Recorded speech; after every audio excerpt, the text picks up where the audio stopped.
lundi 5 juin 2023, France 2 a lancé en prime time une toute nouvelle série internationale sur son antenne, baptisée Abyss. Dans celle-ci, les téléspectateurs français ont pu retrouver un visage récurrent du grand écran. En effet, la comédienne belge Cécile de France est l'une des têtes d'affiche de cette fiction. Partout dans le monde, les animaux marins attaquent soudainement les hommes.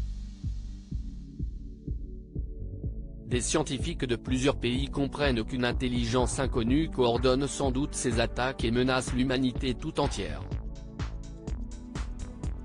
Ils partent en expédition la confronter. Le sort de la population mondiale est entre leurs mains, avait révélé France 2 en guise de teaser. À l'origine, mon personnage était un homme. J'ai compris leur désir d'actualiser le récit dans une volonté d'équité dans la représentation des personnages, que ça soit par leur genre, par leur langue et par leur couleur de peau.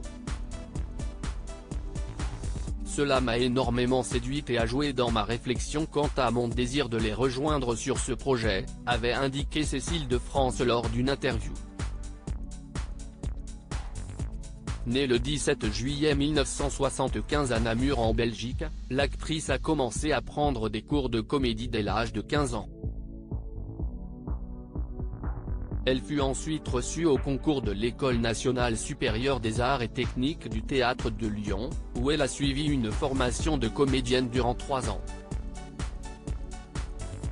Cécile de France, révélée au grand public grâce à Cédric Klapisch / Richard Berry qui lui a offert son premier rôle au cinéma en 2001, dans la comédie sentimentale intitulée L'art, délicat, de la séduction. Cependant, Cécile de France s'est réellement révélée au grand public un an plus tard, lorsqu'elle a rejoint le casting du film culte L'Auberge espagnole, dans lequel elle donne la réplique à Romain Duris.